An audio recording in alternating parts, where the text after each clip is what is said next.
Halo semuanya, perkenalkan nama saya Rahel Winata. Pada kesempatan kali ini, izinkanlah saya untuk menyampaikan sedikit pidato yang berjudul Revitalisasi Industri Pariwisata dan Pengembangan Kota Berkelanjutan menjadi topik Ministerial Retreat IMT-GT 2022. Pariwisata dan ekonomi kreatif adalah sektor yang paling berdampak pada pandemi COVID-19 ini.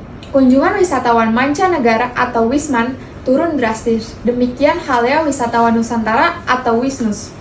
Semua pun berakibat pada pendapatan devisa negara.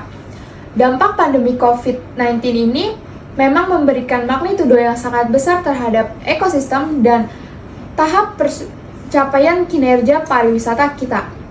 Kebijakan awal yang harus dan sedang kami lakukan adalah bagaimana merevitalisasi destinasi pariwisata serta produk aircraft dalam rangka meningkatkan confidence pasar untuk mengkonsumsi.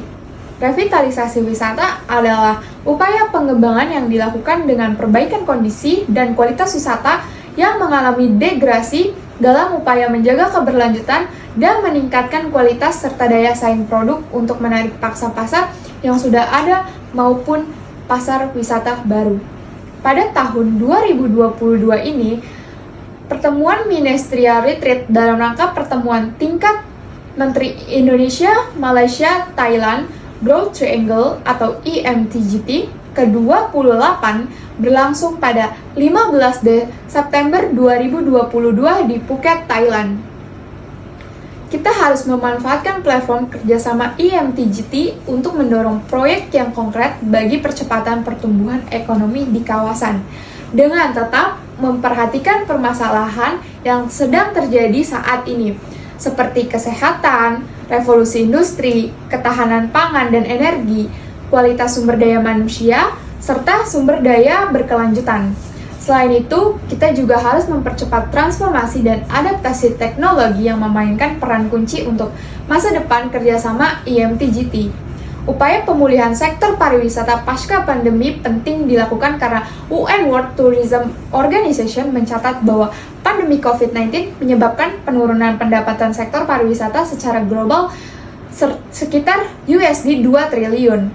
Arus pariwisata mancanegara di wilayah IMT-GT juga menurun cukup signifikan, yaitu 80%. Oleh karena itu, Menteri Agus dalam kesempatan tersebut menyampaikan bahwa pembangunan kembali sektor pariwisata merupakan prioritas dan perlu dilakukan dengan terobosan-terobosan baru agar lebih sustainable dan resilient di masa mendatang.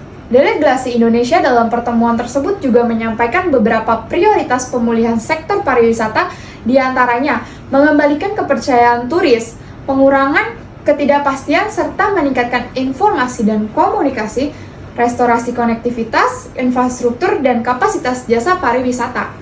Kemudian, memberi dukungan kepada dunia usaha pariwisata, terutama UMKM dan masyarakat pelaku pariwisata, agar dapat beradaptasi dan survive, terutama melalui adaptasi teknologi digital, strategi pemasaran bersama, dan transisi ke arah pariwisata yang lebih resilient dan sustainable. Terkait pemulihan sektor pariwisata dalam kesempatan tersebut, para menteri menyepakati untuk meluncurkan IMT-GT Visit Year 2023 sampai 2025 pada KTT IMT-GT 2023. Mendatang di sela-sela perayaan 30 tahun kerjasama IMT-GT.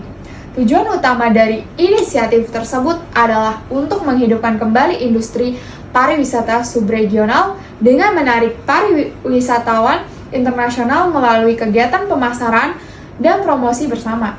Untuk mendukung mobilitas masyarakat di sektor pariwisata, Menteri Agus menyampaikan bahwa upaya menurunkan biaya penerbangan dan logistik perlu dilakukan pada masa pemulihan saat ini. Kolaborasi yang erat dengan semua pemangku kepentingan, terutama dengan sektor swasta dan universitas, sangat penting untuk mewujudkan proyek-proyek yang bersifat low-hanging fruit. Proyek tersebut akan menciptakan lebih banyak lapangan kerja serta meningkatkan kesejahteraan masyarakat. Demikian yang bisa saya sampaikan pada kesempatan kali ini. Mohon maaf apabila ada salah kata dan terima kasih. Saya Rahel Winata, pamit undur diri dan sampai jumpa.